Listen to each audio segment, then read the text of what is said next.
Namaste. So this is a poem, very interesting poem, which full of humor. And this poem is just like the aphorism that we read on soul and scientific methods. This poem is on science, a dream of surreal science. Now this word surreal is very strange. I mean, Sri Aurobindo himself says, I don't understand what they mean by it. Because it is something like any kind of absurd, meaningless things apparently grouped together. There is a whole surrealist poetry Sri Aurobindo has written, which doesn't make sense.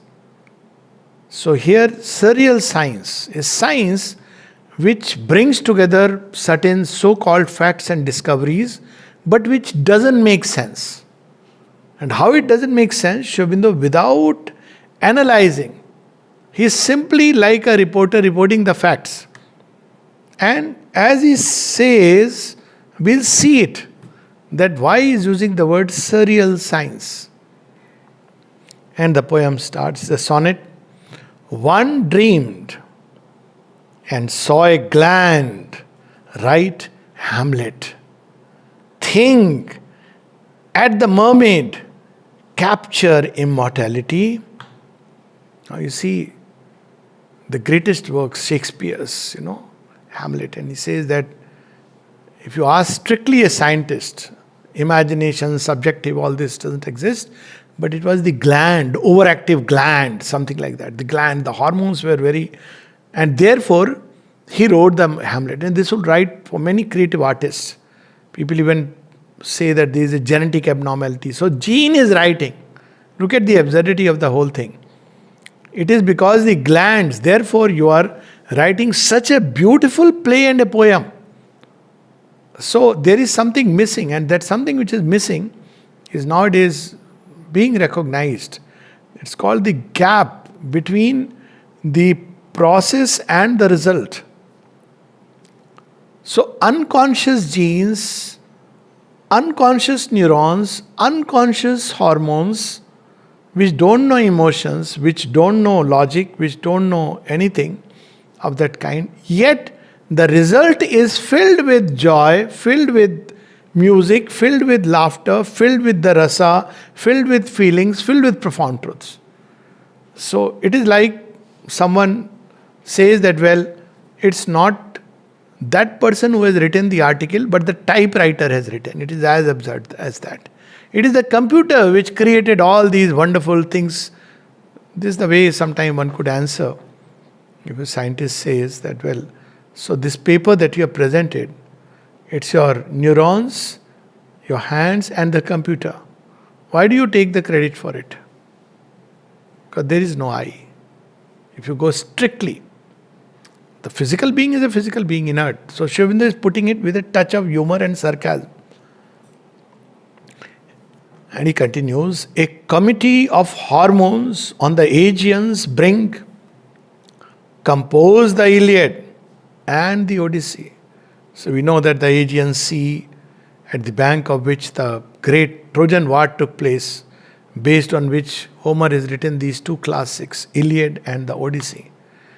So he says that, well, how did this come into play? If you ask a typically material scientist, if it's true to his belief in material science alone, most scientists are nowadays, it's a different breed. They are beginning to be more sober and they understand that there is a whole subjective psychological domain we don't understand.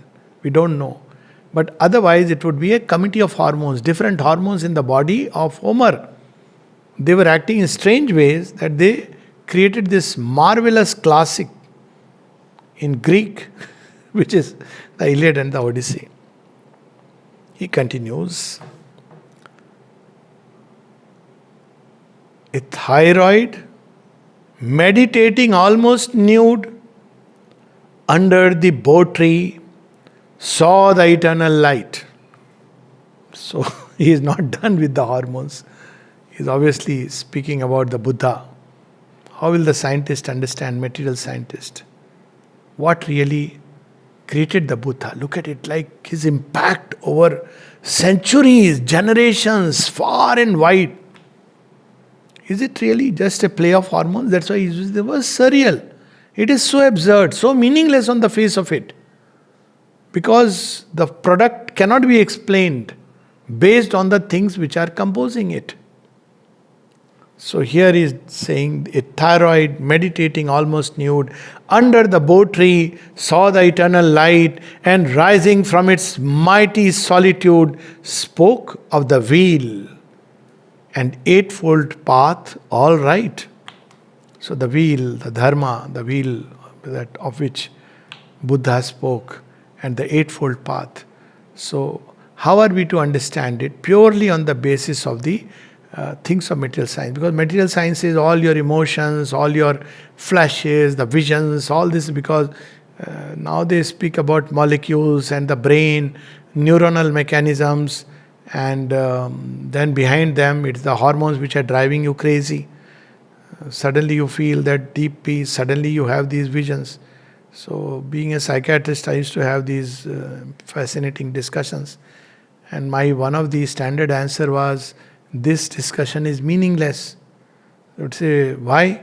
Say, because your neurons are babbling and my neurons are babbling. Who is going to decide which is real? Brilliant babble of neurons. Neurons are unconscious fellows. They are simply somehow using logic by chance accident. So how are you going to decide? You can't even decide, because neurons themselves have no knowledge. So if they had the knowledge, then you could just create that from childhood. The brain is the same, but as it grows, now they are going to give an example of machine learning. How do machines learn? That's a different subject. We'll speak about it.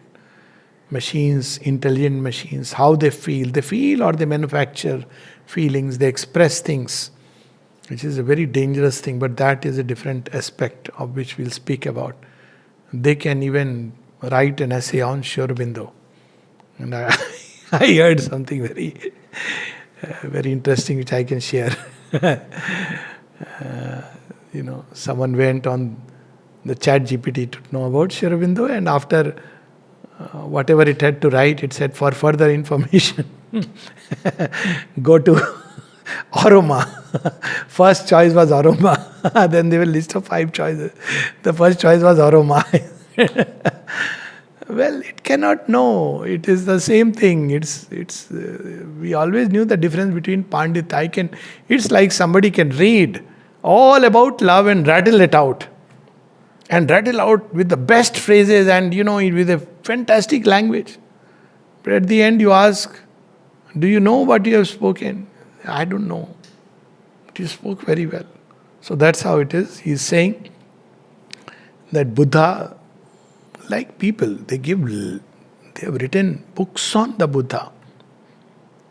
But frankly, who can really write about the Buddha? Somebody who had at least some glimpse of that light.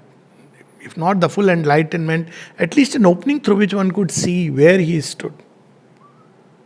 So here he says that a thyroid meditating almost nude under the bo tree saw the eternal light and rising from its mighty solitude spoke of the wheel and eightfold path all right. A brain by a disordered stomach driven thundered through Europe, conquered, ruled and fell. We know whom he is speaking about, Napoleon. Sri Aurobindo says that he saw in it the arm of God striding through Europe.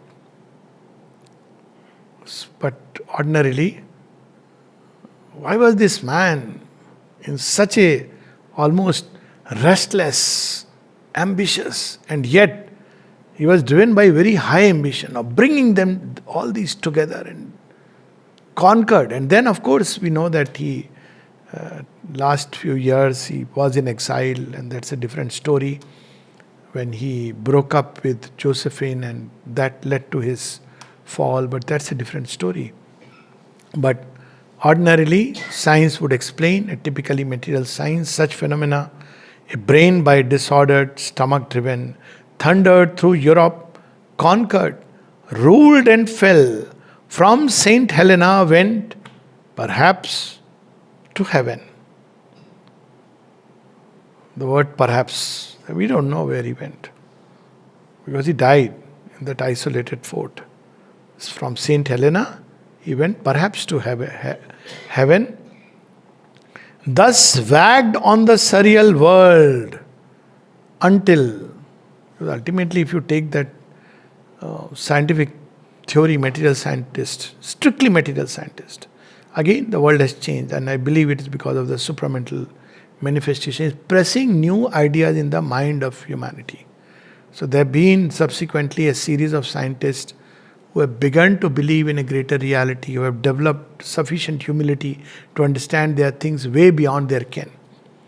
And yet there is a whole group which is somehow tightly holding on, like death in its last stages holds on against Savitri. Same thing we see in the debate. So the surreal world, absurd, because if you look at it strictly from the point of view of material science, it's such an absurd world. As someone has said, it's so much sound. Why would a strange, whatever mechanical energy creates waste on the stars, such splendid display of light and power and God knows what, galaxies and systems, planetary systems. Life is everywhere in this creation, vastness of space and time.